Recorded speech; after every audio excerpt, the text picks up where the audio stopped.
All right, so today we're going to finish off this acids bases chapter, and we're going to start where we left off last time, which was talking about how to solve for the pH of a weak acid or a weak base solution. All right, we talked last time about strong acids and strong bases, and how because they're strong, we assume those reactions go 100% to completion. And that allows us to make this simplifying assumption that the concentration of acid is simply equal to the concentration of hydronium ion. With a weak acid, we cannot make that assumption. My concentration of my benzoic acid is 1.25 molar. The concentration of hydronium that I'm going to get when I put this into water is going to be way less than that. All right, so we can't make that simplifying assumption that we made with our strong acids. All right, so how are we going to go about solving these? So we got to do a little bit more work here. And really what we're going to find is that we have to pay attention to the equilibrium of these reactions. So it's very much so going to piggyback off a material that we learned last unit. First thing we need to do is write our Ka reaction. Okay, what do I mean by that? Whenever we're talking about the Ka, we're always talking about taking our acid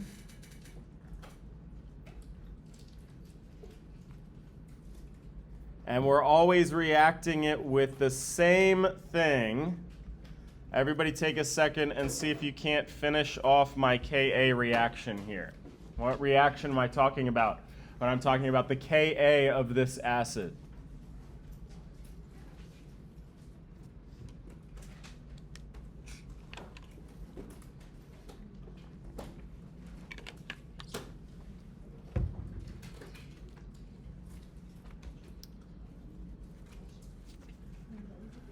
All right, if we're talking about making a solution with this benzoic acid, we're going to take our benzoic acid and we're going to put it in water.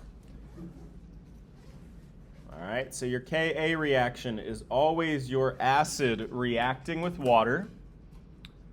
All right, our acid, in this case benzoic acid, will play the role of the acid. The water is the base. So take a second and finish off this chemical equation.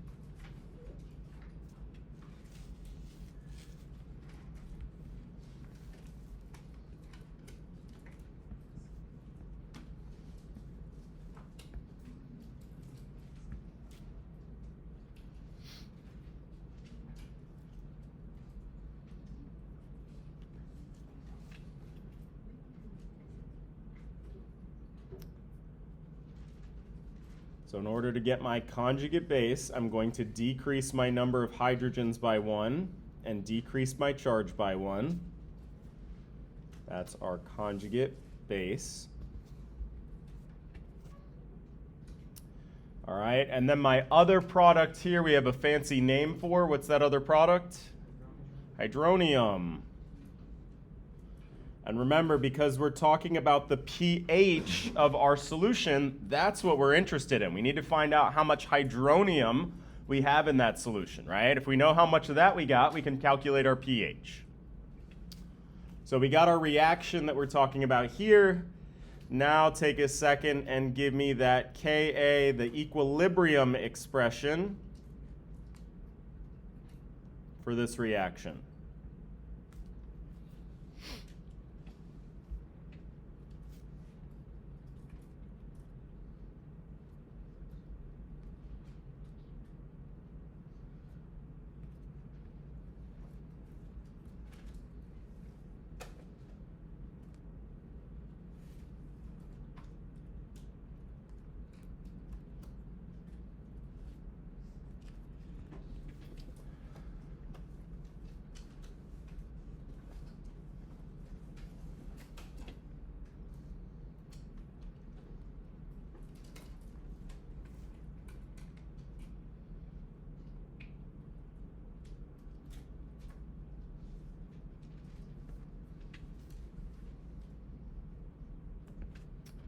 When I'm building my equilibrium expression, I remember what over what? Products over reactants. So I'm going to have that conjugate base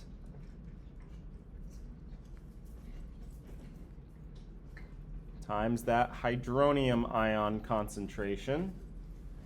which I guess I can just be good and label. That was my conjugate acid. Over my reactants. All right, but of course, I'm not going to include which one of these reactants? Water, because it's a liquid, right? Only the aqueous compounds.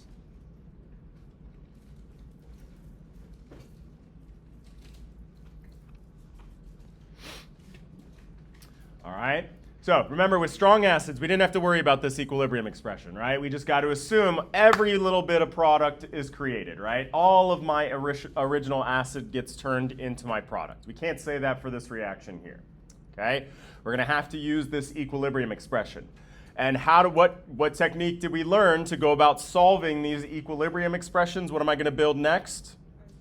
My ice table, absolutely, right? So just like we did before with our equilibrium problems, weak acids are an equilibrium problem.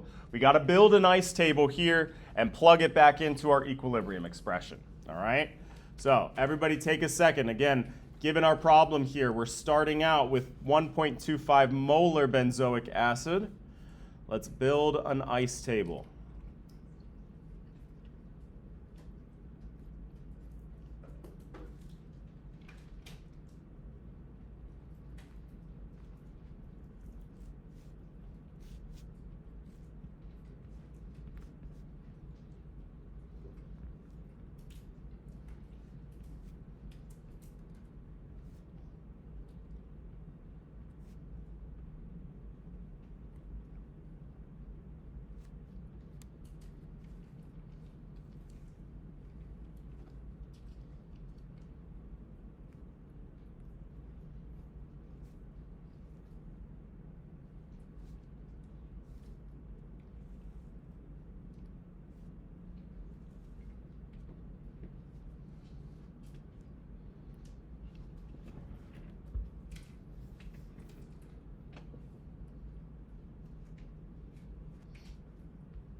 Right, so that I is the initial concentration of everything. That's that 1.25 molar solution I prepared. When I first prepared this, I didn't have any of my product in there. All right. For my change box, what should be the sign of the change box in my reactants? Right? Do reactants go up or down in a reaction? They go down, they get consumed. So I'm going to have negative X in my reactant box, right? Reactants gets consumed. And then products go up or down? Up, right? My products get produced. Okay? And then to get my E box, what am I going to do? Sum up those first two rows.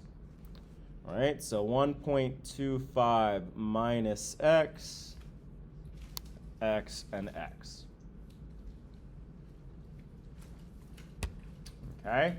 Again, that E row stands for equilibrium, so that's how much of each of these components I have at equilibrium.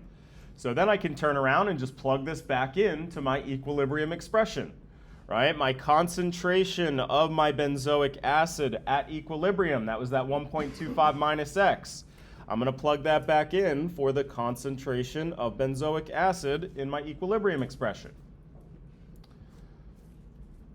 My conjugate base will have a concentration of X at equilibrium. Plug that back in my equilibrium expression.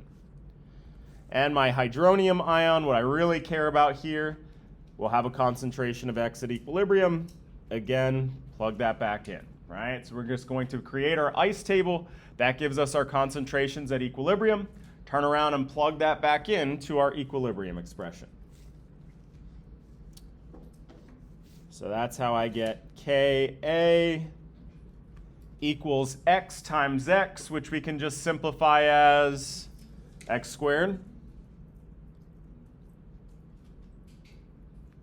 over 1.25 minus X.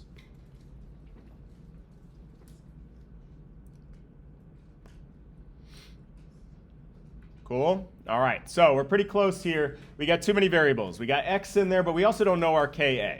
All right, but what we have on our constants page for this chapter is a table of all these different weak acids and their Ka values, right? So just like every other reaction, these equilibrium constants can be tabulated. For acids, these Ka constants, right, that very specific reaction, they just made a giant table of all those Ka values. So what we're going to do is we're going to find our particular acid. We were using benzoic acid. All right, we go on our list here. Benzoic acid. That was our formula. And we see that this Ka value that's listed is 6.5 times 10 to the negative 5. Okay? So first of all, this equilibrium constant, 6.5 times 10 to the negative 5, does this favor the products or the reactants? Reactants less than 1, right? And not only that, would we say it strongly or weakly favors the reactants? Strongly. That 10 to the negative 3 is our cutoff, right? So again, we very much so cannot make that same assumption we made with our strong acids. This reaction right here, this equilibrium, lies in favor of the reactant side. We will get very little product at the end of this, okay? So again, that's why we have to treat these weak acids as an equilibrium problem rather than assuming we get 100% yield, okay? So we're going to grab this value here, this 6.5 times 10 to the negative 5.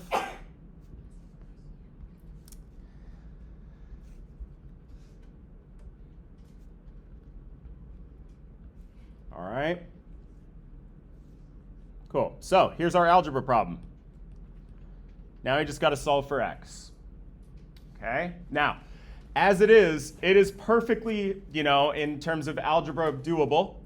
You would end up having to use the quadratic formula in order to solve, but we could do it. All right? However, we're going to make our lives a little bit easier because these reactions so weakly favor the don't even favor the product side. They very strongly favor the reactant side. That means that when we solve this problem here, x is going to be super small.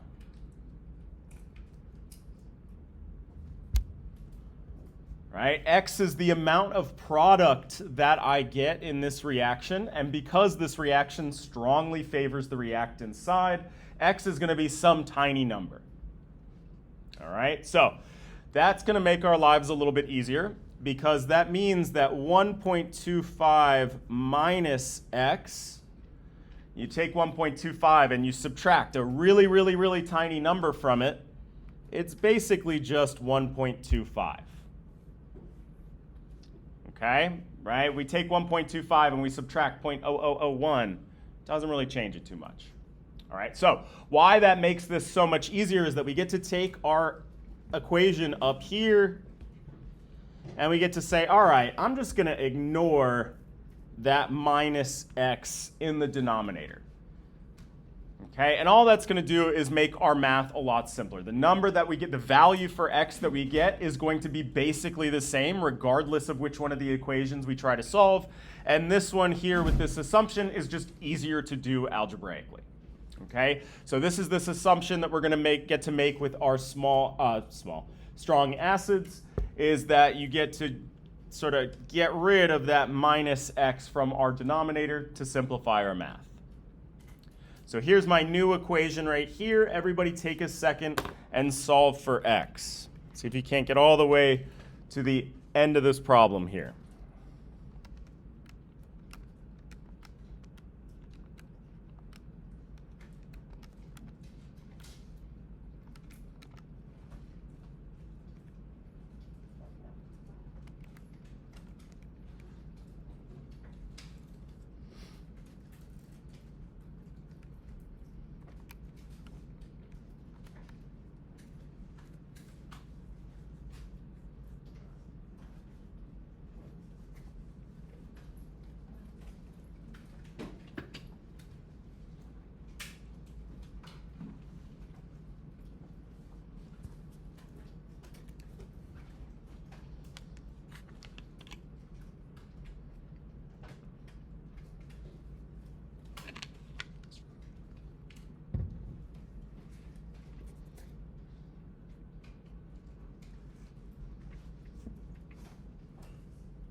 All right, I'm going to multiply both sides by 1.25. That cancels it out over here. So I'm left with x squared equals my Ka times that concentration.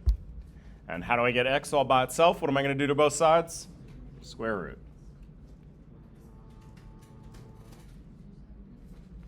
Okay, and like before with our equilibrium problems, we're going to be a little bit sloppy with our sig figs here.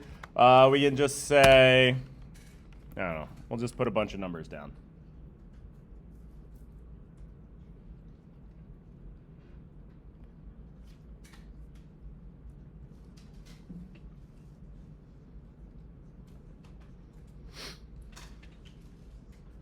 All right, cool, so I'm done, right? What did I just solve for? What is this x? Right, that's my concentration of my conjugate base as well as the concentration of my hydronium ions. All right, so I got to my concentration of hydronium ions, but what was the problem actually asking me for? pH. So I got one more step to do, right? So just remember what the problem's asking you for. You get to the other side of a bunch of algebra and you're like, all right, I'm done. We got our concentration of hydronium ions, but pH is the negative log of that concentration.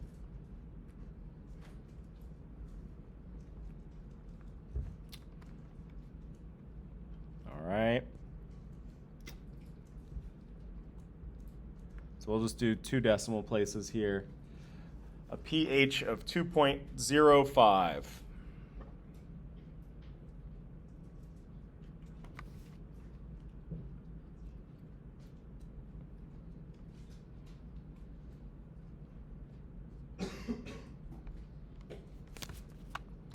And what are my units? No units for pH, right? So just that 2.05.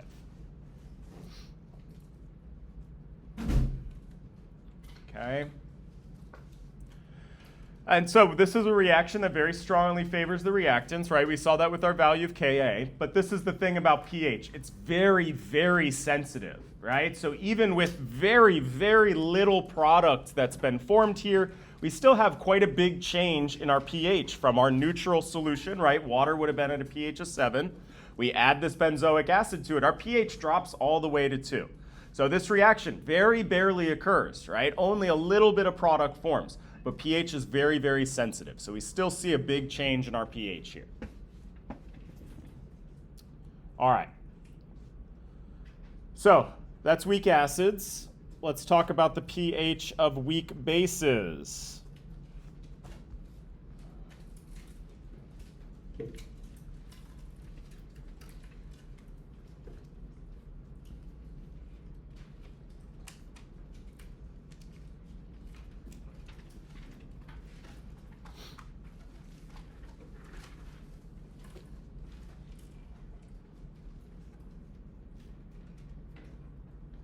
All right, if we go back to our constants page here, we got this table, bunch of acids listed.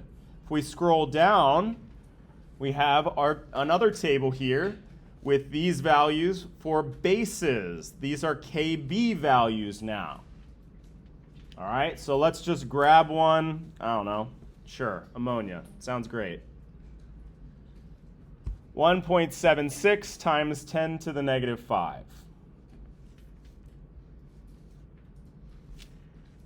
So let's just make note. Ammonia, because I'm going to forget.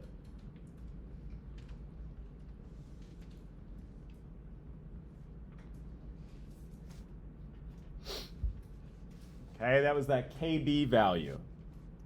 So let's just take a similar problem.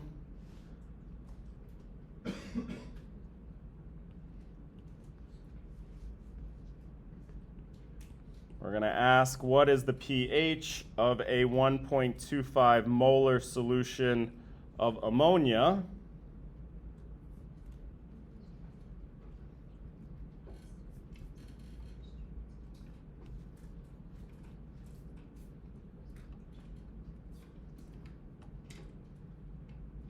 All right, and we're going to go about this in a very similar way. The first thing we need to do is look at our reaction that we're talking about here. Right, but now this is going to be a Kb reaction. So what the heck is that? I'm going to take my ammonia and I'm going to make a solution with it. So what am I adding it to? Yeah, water, right? Just like we did when we made our acidic solution. We took our acid and we added it to water. Now we're going to make a basic solution. We're going to take our base. We're going to add it to water. Okay? This would be our Kb. The only difference now is that what you've added is going to play the role of the base, and water is going to play the role of the acid. All right, so everybody take a second and predict my products here.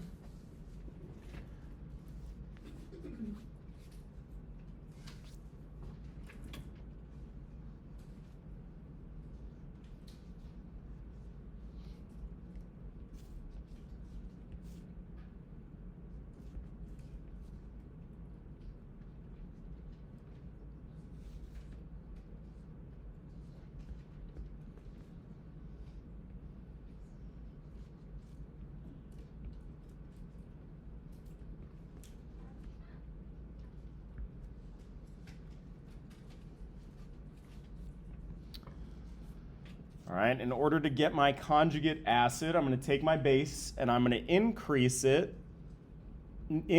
number of hydrogens by 1, right? Bases do the opposite of acids. They accept protons. So that means my number of hydrogens go up and my charge goes up. Okay? And previously water was playing the role of the base, so it accepted a proton. But here it's playing the role of an acid. It's going to donate a proton. So my number of hydrogens is going to decrease by 1, and my charge will decrease by 1. Right? So in my Kb expression, similar to what we saw before, we're going to take our base and add it to water.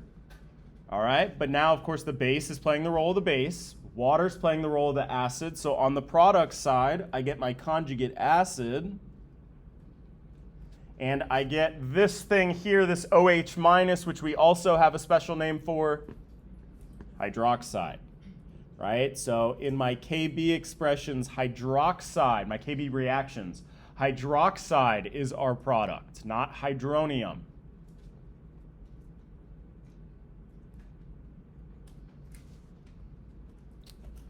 All right, so now we got to build that Kb equilibrium expression.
All right, I'm going to do my products over my reactants. I'm going to omit water from my expression, though, because it's a liquid. And then what do we think the next step is going to be in order to solve for this equilibrium expression? Build yourselves an ice table, absolutely.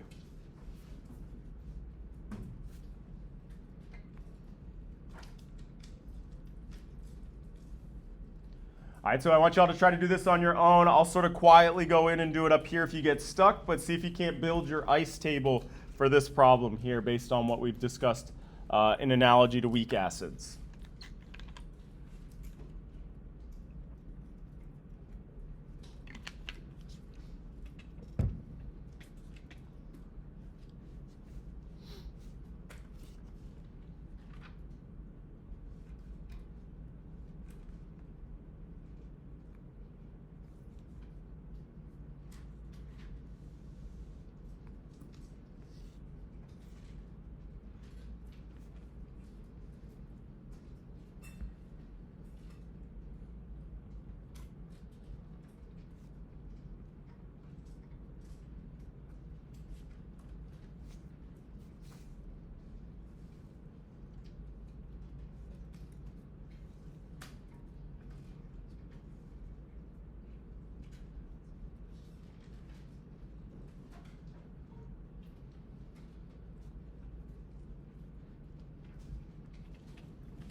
right, so everybody double check their ice table real quick. We have that initial concentration of our ammonia and no amount of product at first. The concentration of the reactant will go down, whereas the concentration of the products go up, right? And then in that E row, I just sum up those first two rows. So then I can turn around and plug this back into my equilibrium expression. All right, just sort of color code so we can make sure we understand.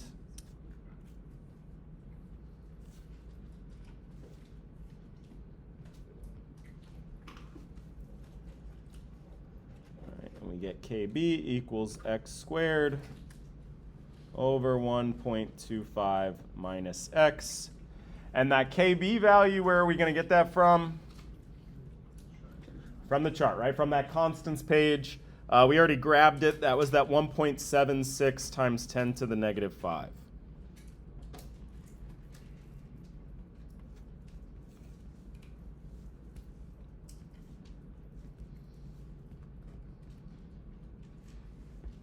All right. And again, just like with our weak acids, because this Kb value is so small, we can make that assumption that we can just disregard the minus x on the bottom here, and that just makes our algebra easier. All right, so everybody take a second and see if you can't finish off this problem, getting me the pH of this solution.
All right, y'all, so I got my x value and I'm done. No, all right, well, last time we took the negative log. I'm just going to take the negative log of x.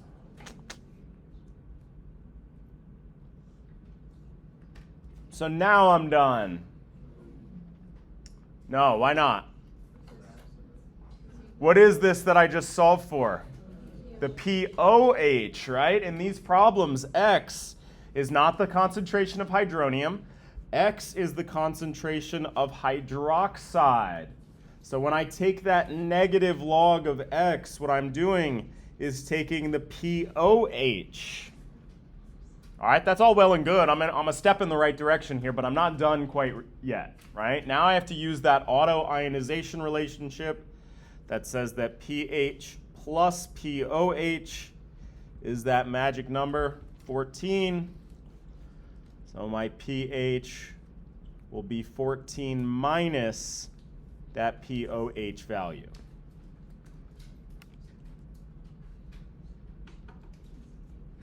Okay, so again, we'll just do 2 decimal places. My final answer here, 11.67. That's the pH of my solution of a weak base. And that makes sense because is this acidic or basic? Basic, right? So if we add a weak acid to solution, we should get an acidic solution. If we add a weak base to solution, we should get a basic solution, right? So stopping here at 2 didn't make a whole lot of sense anyway. Okay, just kind of a sanity check when you get done with your calculations. Okay. All right, so just real quick, just to go back to this assumption here about saying that we don't have to consider this minus x. Again, that is just sort of an assumption that will simplify our algebra. If you did it the long way, you would get a value of x that was very, very similar to what we got, okay? Truthfully, this assumption, and actually it makes sense, depends, how good this assumption is, depends on the value of your Ka or Kb. The smaller it is, the more it favors the reactant side, the better this assumption is. So the larger the value for Ka, the worse this assumption is, okay? You know, that, I don't know. You will get to a point in your chemistry career where you will sort of not make this assumption because you want to be super duper good. I've sort of made the executive decision that this is not an algebra class. I don't really feel like throwing a mix of random problems with quadratic formulas in there as well. So when we're talking about weak acids and weak bases, we're just going to always be able to make this assumption, all right? If you want to do it the long way and use that quadratic formula because you're a little bit of a math nerd, I highly recommend you play with that math. It's always fun to do. I was a big fan, all right? But in our course, you can always sort of make that assumption to get to your pH, all right? All right. So one more thing, and very closely related here though.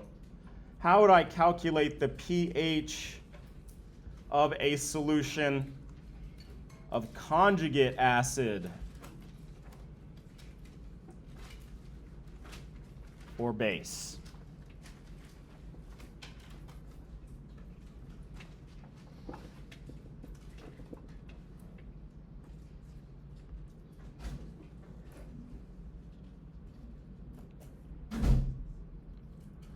All right, so let's remember real quick. HF, we would classify this as a weak acid.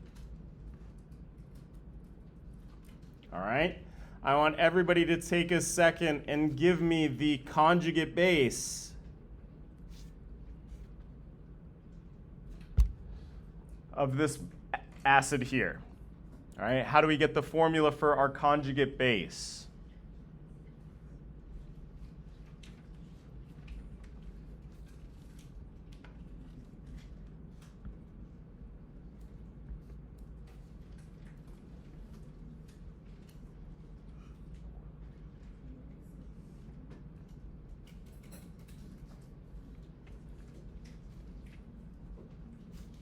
Okay, I decrease my number of hydrogens by 1. I decrease my charge by 1. Okay? But remember, the conjugate base of a weak acid, we would classify as a weak base. So that means that if you start out with like pure fluoride ions and you put them into solution, it would be a basic solution. Those fluoride ions would play the role of a weak base. Okay? So let's go ahead and do this.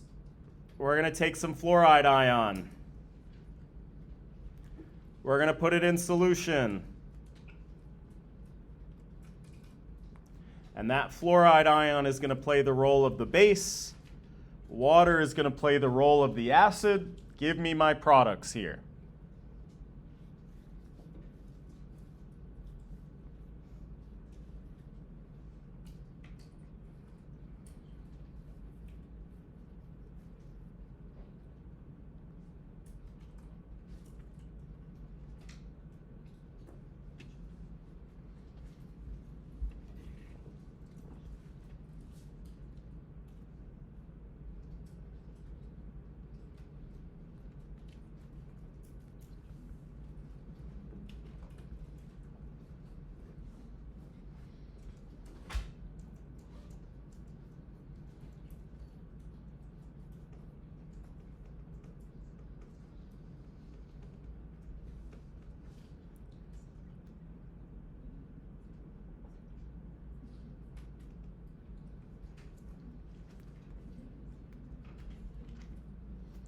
All right, so my conjugate acid would be HF, hydrofluoric acid, right? My base, I increase the number of hydrogens by 1. I increase the charge by 1. And my water playing the role of an acid will lose a proton and become that hydroxide ion. All right. What type of reaction is this? What little symbol would I use for my equilibrium constant? This would be a Kb reaction, right? A base plus water to yield that conjugate acid and hydroxide. So if I had the Kb for a fluoride ion, I'd be golden. All right, I could just do exactly like what we just did to solve for my concentration of hydroxide and convert that into a pH. If we go to our table, our lives aren't that easy. I can hunt on this Kb table all day long. There is no fluoride ion on here. Okay, if it was, again, I'd be done. I'd just do exactly like what we did, right? But unfortunately, the Kb value for that fluoride ion isn't on here.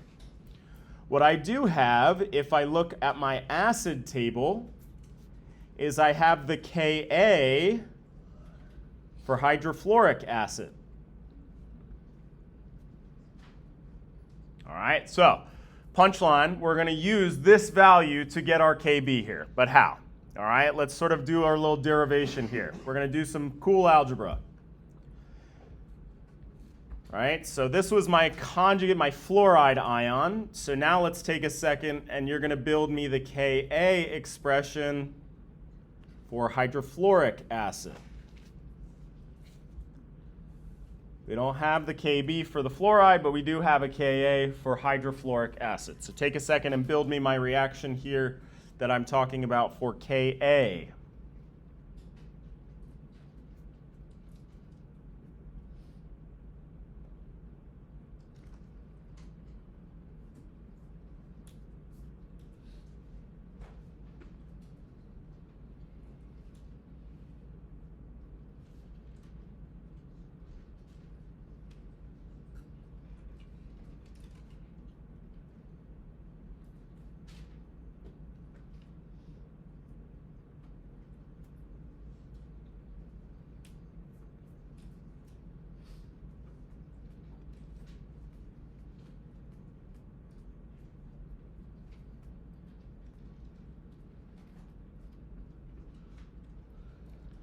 All right, so again, this will be in a solution of water. But now since it's Ka, HF is my acid and water is the base. So this would yield fluoride ions and hydronium ions.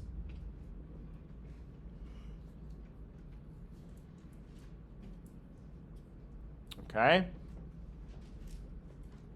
So now we're going to do something clever. We're going to add these two equations up. We're going to add these two chemical reactions up. Sum them together here.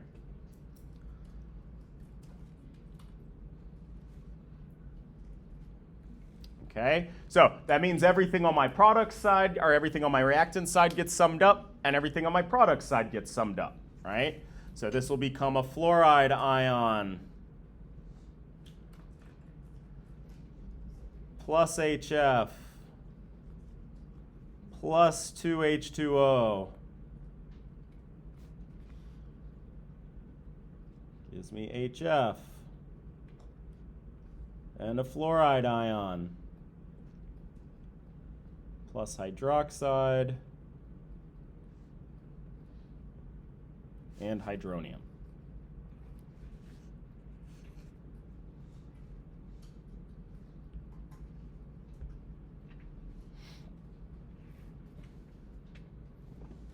All right.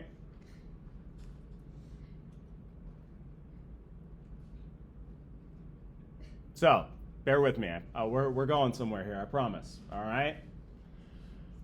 Next thing we're going to do is we're going to build the equilibrium constant for the equilibrium expression for this big ugly reaction here. We could actually simplify this, but before we do that, we're going to build this equilibrium expression. All right? So everybody take a second. Build me the equilibrium expression K. All the products over all those reactants.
So I got my products over my reactants. The only thing that I omitted was those water molecules, right?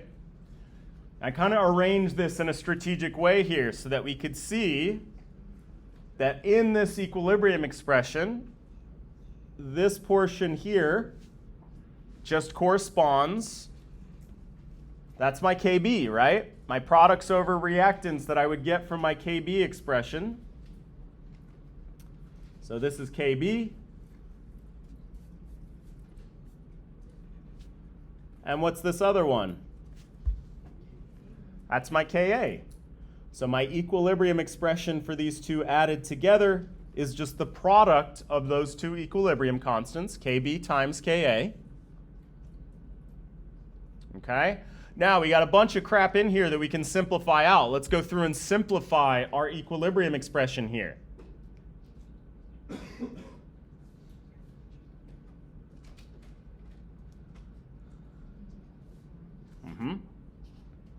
Right, so I got a HF on top, HF on bottom. Those are going to cancel out. I have a fluoride ion on top, a fluoride ion. Those are going to cancel out. And so what I'm left with is the concentration of hydroxide times the concentration of hydronium. And what do we know about the product of these two concentrations? For any aqueous solution, what do they always equal? 10 to the negative 14, right? Product of those two concentrations are always that same magical value, 10 to the negative 14. This is what we called our Kw. So the Ka of an acid times the Kb of its conjugate base will always equal that Kw 10 to the negative 14. Right? So in this particular problem, we had the Ka of HF, but we didn't know what our fluoride ion's Kb was. We couldn't solve our problem, right? We can always find our Kb, though, by taking that 10 to the negative 14 and dividing it by the Ka. Okay? So going back to our table here, our fluoride ion has a Ka of 6.8 times 10 to the negative 4.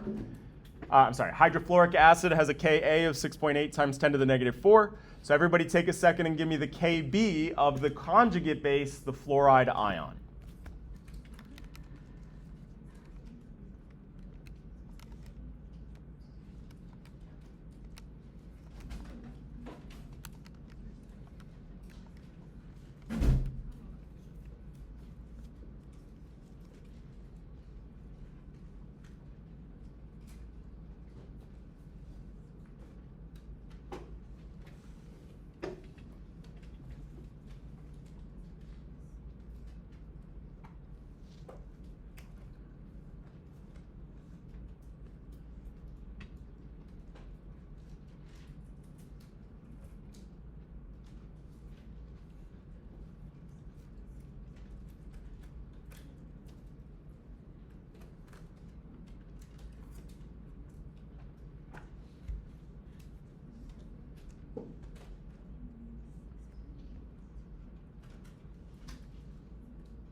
All right, and so then let's use all this to solve now what is the pH of a solution of 1.25 molar fluoride ion.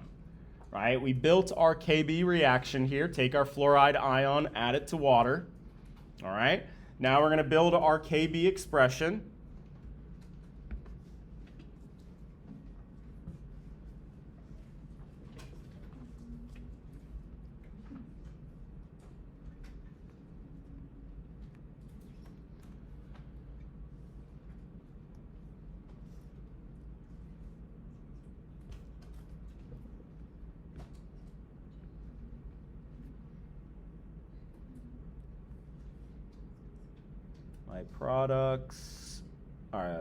My products over my reactant.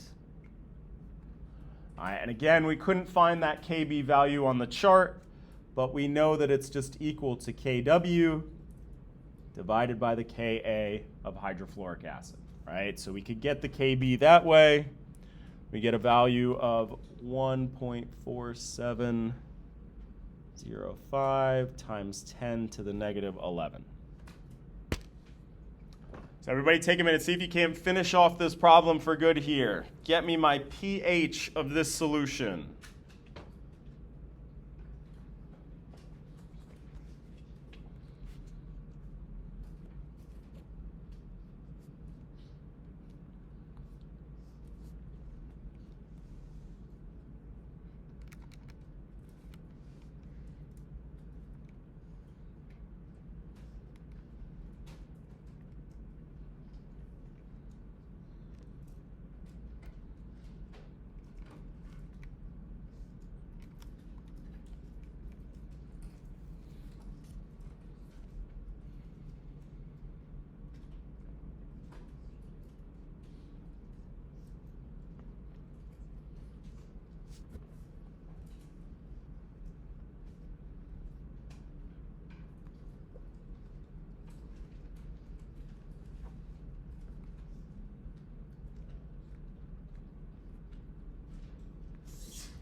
Bless you.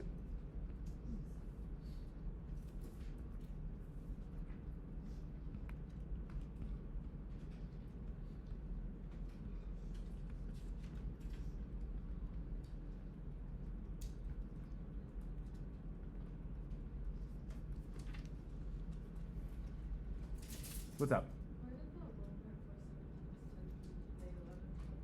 I took the Kw, which was the 10 to the negative 14th, and I divided it by the Ka of hydrofluoric acid, the 6.8 times 10 to the negative 4.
All right, so again, I build my ice table. I use that to fill in my KB expression. This is a super tiny KB, so it's a great assumption to just discard that value of x altogether in the denominator. This simplifies my math so that I can solve for x easily, and I get that x equals, put it in scientific notation, 4.287 times 10 to the negative 6. All right, and then I'm done. What did we just solve for here? What is x? Concentration of hydroxide. Okay, so I can take the negative log of x, but that would be my POH.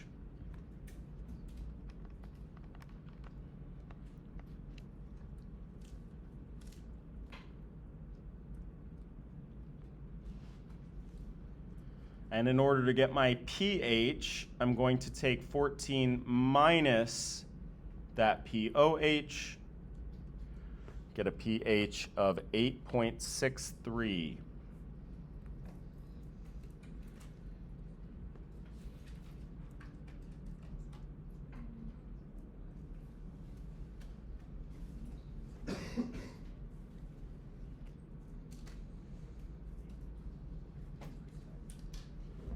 All right, so again, we couldn't find fluoride on our table, right? There was not the KB of fluoride listed.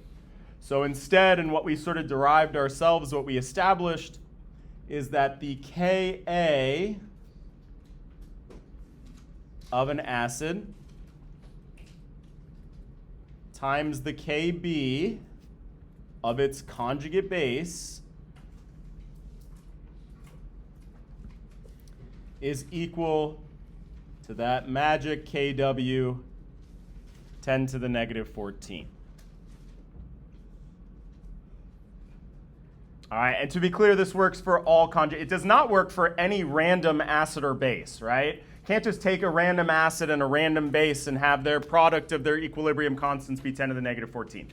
It works for conjugate pairs, right? So an acid and its conjugate base. It could also be a base and its conjugate acid. Right? If you have a conjugate pair, the product of those two equilibrium constants will equal that magic 10 to the negative 14 value, which we call Kw.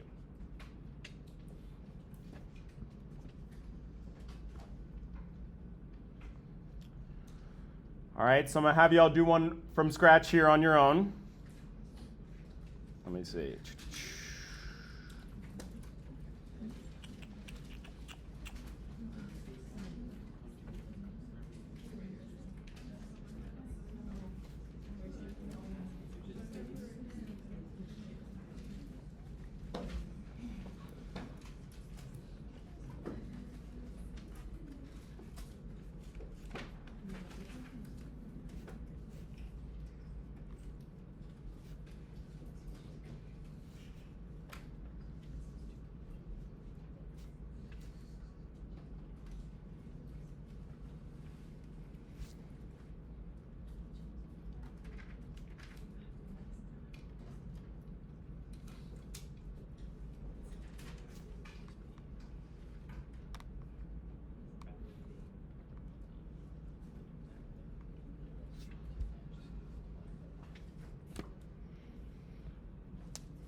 All right, everybody take a second and copy down this problem, and then I'll bring up that constants page for you to finish it off.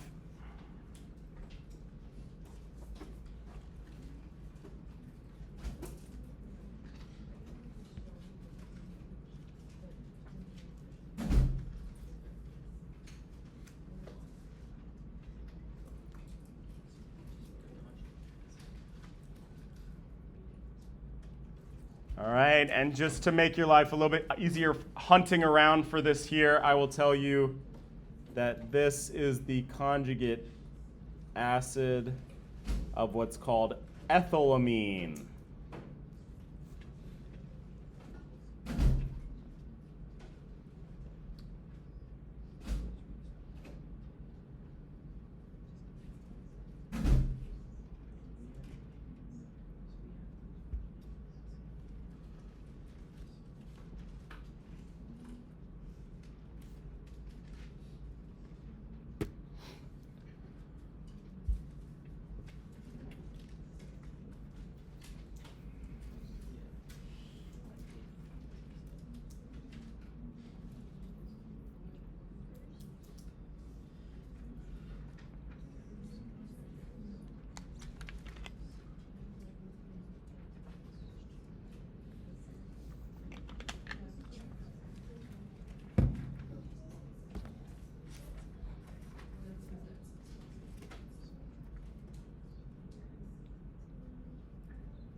It was the conjugate acid of ethylamine.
All right, so we said this was a weak acid, so I did a Ka expression here, right, or Ka reaction here, where that molecule was playing the role of the acid reacting with water.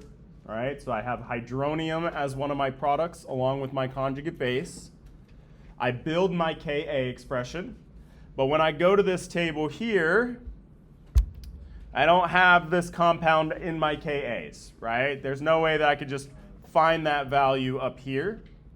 But what I do see is my conjugate base on this table right here, right? This, if I go to my reaction, is my conjugate base. I got the Kb value for that conjugate base.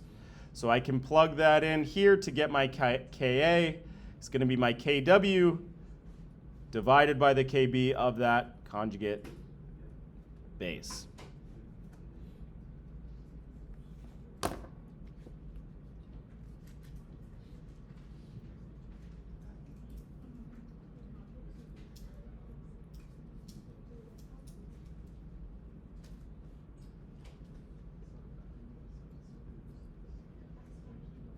(5.6) times 10 to the negative 4.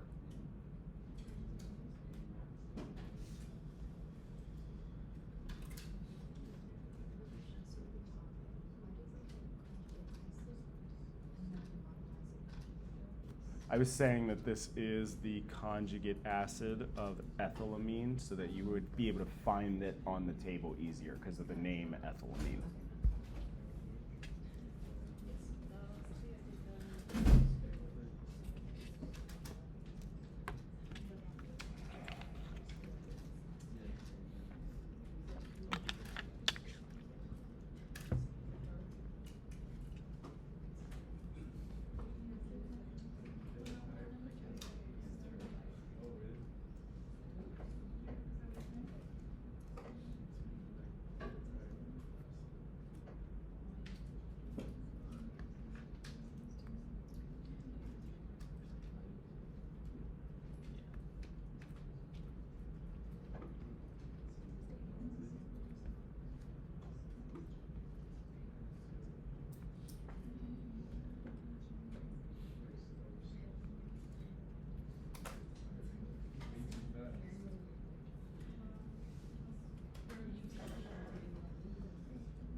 All right, so I'm going to build my ice table here. I'm going to use that to fill in my Ka expression. All right, but the whole shtick was I couldn't find that Ka value on my table. Right? So instead, what I could find was the Kb of its conjugate. And if I can find its conjugate, I can always find its Ka by doing Kw divided by Kb. So that's what appears here. Kw, the 10 to the negative 14, divided by the Kb value that I found on my table. That'll give me the Ka of this acid. All right, so then just solving my algebra here. Again, we can make this assumption that x is going to be really tiny, so I can get rid of that. So I get that x is the square root of whatever 10 to the negative 14 divided by 5.6 times 10 to the negative 4 times that 0.47 is. Remember, if you're going to divide by a number in scientific notation, make sure to put it in parentheses or it'll mess up your order of operations on your calculator.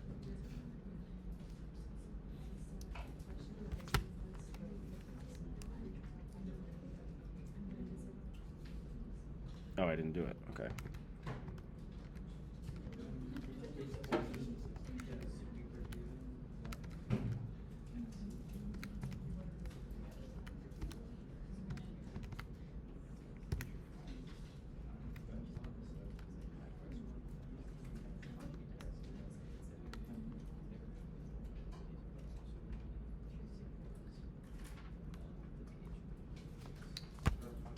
Okay.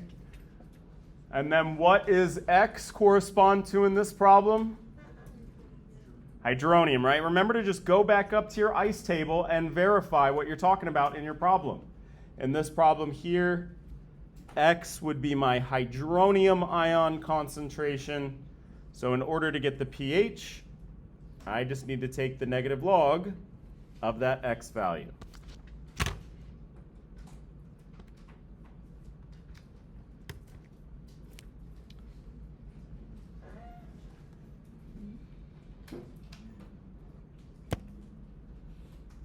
What's up?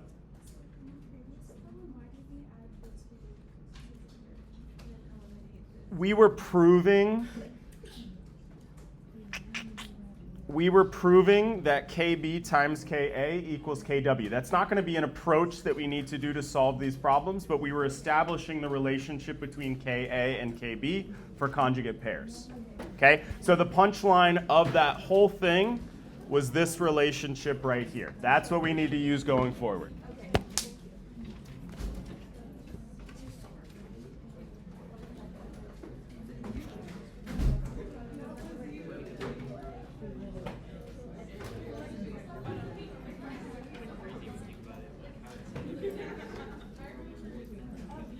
Cool.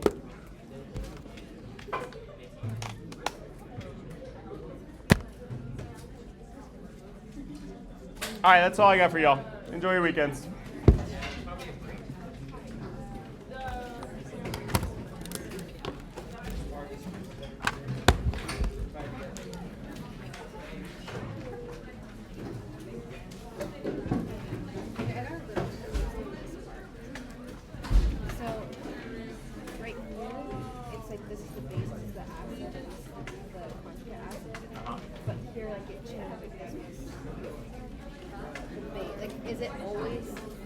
So I told you this was a weak acid in the problem, so you knew to do a Ka expression where it was adding to water and this was playing the role of the acid. Oh, okay.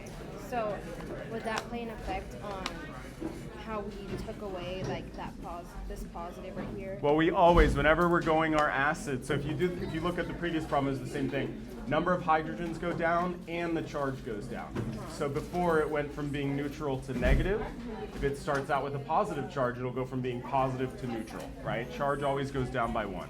And then this one we add, right? Add Yep. hydrogen. So the base will go up by hydrogens and its charge will increase by 1. Okay. Because this one. So this was a base, Oh, so I it see it. increased in hydrogens and its charge went up. Uh-huh. This was the acid, so it decreased in hydrogens and its charge went down. So whether it's a weak base or not, it's always like that. Always like that. That's how we get our conjugates, yep. I have a quick question on Yeah. spreadsheets.